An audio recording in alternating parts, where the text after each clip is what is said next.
Ever since the old scamdemic, I've had a little touch of the schizotism, trying to figure out, the motivations of the rich and powerful of the world. And there's plenty of content about that online. So naturally, I dove down every single rabbit hole available as I was sitting in my college dorm room not doing any schoolwork. This led me down a million different paths, and I'm sure a lot of you have been down the same paths. But one thing that I came out with was the distinction between, the useless eater or the goyim.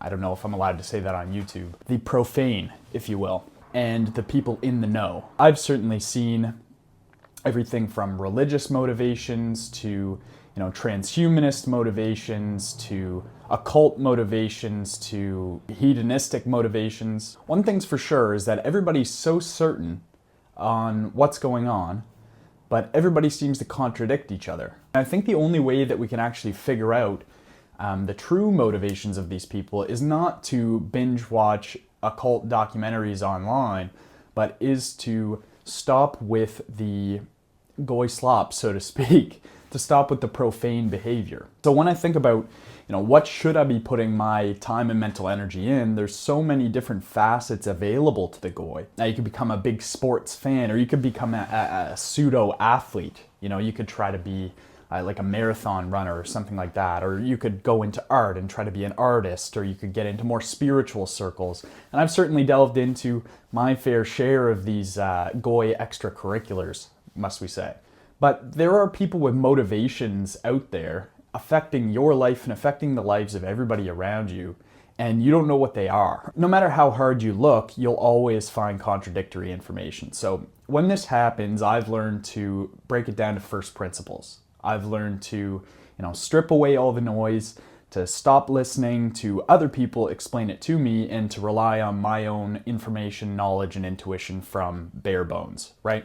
So this is a system I call anti-memetics. Basically, I'm not going to follow anybody else's opinion or advice until I have a general idea of what I think happens on base level. With this framing in mind, what are the non-profane doing? What are the enlightened doing, if we can call them that? And I think the water gets pretty muddy here, because I've always liked the explanation, and I think this is true to some degree, that the idea for the profane versus the enlightened is to have the profane mix entirely, to become one of these like homogenous, blobs of humanity who just kind of consume slop all the time, which we do, but we're still fractionalized, we're still spread out, there's still some heroism, there's still some individuality among us. But the idea is that we become kind of one sort of slightly milky brown race with one language and kind of a whole shared monoculture. And that way we're kind of, we're much easier to pin down. There's not as many unfound variables in humanity if we're all kind of in the same exact realm, I guess. I think that's a pretty compelling explanation for what's going on right now and what the rich and powerful would try to kind of herd us into. I mean your billionaires or your generational wealth families, people who've never had to worry about money, people with mountains of assets, and huge time horizons for their family to figure out these things. It's not necessarily like Joe Blow down the street with a manufacturing company isn't worried about, making the world all a part of one race, So I think that's an interesting explanation, because it makes it easier for the people who don't kind of merge into this homogenous group to think for themselves and to enact change, because they're the only ones kind of thinking out of the box, or they're the only ones thinking anti-memetically. Eugenics is something that has always interested me, because it doesn't really make sense what eugenics serves. If eugenics serves to make people more intelligent, more capable, more physically strong, more beautiful, then wouldn't that challenge the authority of the pre-existing structure?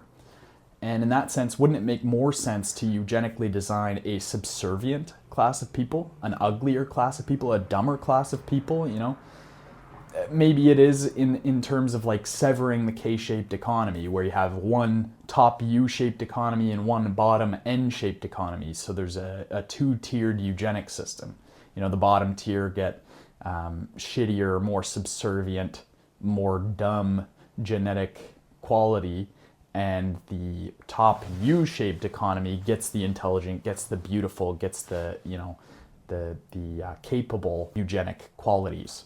It is clear that eugenics plays a big role in kind of the powerful, influential circles nowadays, but it isn't clear to me what eugenics serves to them. Potentially, eugenics serves just for their class of people or just for their families, and wouldn't be available. Certainly they could try to price us out within this economic system. But the motivations are still unclear to me. I like the idea that there's an archontic influence that have a completely, different idea, a completely different motivation for existing in the world, one that pursues power. And whether or not this is kind of just a metaphor or whether or not there is some extra dimensional, influence, like a Moloch hive mind or something controlling their interests, it still serves as a great metaphor for, the two separate, poles of human motivation colliding. The motivation for power and the motivation for control, and then the motivation for beauty and simplicity and, kind of a niceness, I guess. The motivation for thriving or for, for everybody. Even if you did get the goy into like a homogenous, subservient monoculture, what would you do if you were not part of that group? What would you do if you were above that group? What would you want? What is the motivation for doing this? Because obviously they don't value variety. They don't value versatility. They don't value heroism. They don't value art or anything like this in the human sense. What do they value and what do they want? Potentially it is just power and control over the rest of the population, What really is the motivation to do any of this? It can't be money, It's power, but power for what? Naturally, this whole debate gets me thinking that perhaps the distinction between profane and enlightened in this context is just the people who are aware of this and acknowledge this dynamic and the people who don't. The people who cope, who are willing to go along with whatever story, who are mimetic, who do espouse mimetic narratives, who do kind of follow the herd. Then the distinction between us versus them is that they're playing the game and we're watching the game. And that's the difference, We're not actually doing anything as goy. And I think that the one thing that we can do to kind of counter this right now is to talk about it and be more aware. But talking about it is kind of a trap in itself, because it makes you feel like you've gotten it out. And that's the reason that all these videos are allowed on YouTube and these platforms, I think. It helps people feel heard. It quells that motivation to do anything, because it makes you feel like you got it out. And that's the reason I think these are allowed to go on YouTube. I'm not harming anybody. I'm not harming the system by putting this on YouTube. I may be harming myself, if my employer doesn't like it or something like that. See, I think it's both dangerous to accept and reject any conspiracy theory that comes across. Because if there were a hidden hand or a cabal influencing, the world in its entirety, mimetic influences this ruling class who are devoid of interest in all the simple pleasures and beauties of life. I'm a person who's motivated by modesty, by simplicity, by leisure. I want to study, I want to learn about the world or about what's going on. This seems to be my motivation, to figure out, within my own mind, through introspection, what I think is going on.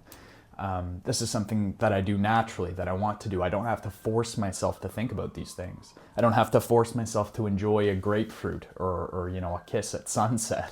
So anyway, if you're on team human in this equation, or if you spend your time thinking about the same things that I do, I'd like to urge you to analyze the concept of anti-mimetics, non-mimetic thinking for yourself. And obviously you've heard this elsewhere or whatever if you're in a similar position to me, but it's so important now for sure, especially with the internet and with AI, to try and process information on your own, and to begin to learn to rely on your own intuition, on your own knowledge and understanding of things. Be anti-mimetic and learn exactly what's going on in your own life, and I think that'll give you a better picture of what's happening out in the world. Either way, I appreciate you watching. My name is Jordan, and I'll see you soon.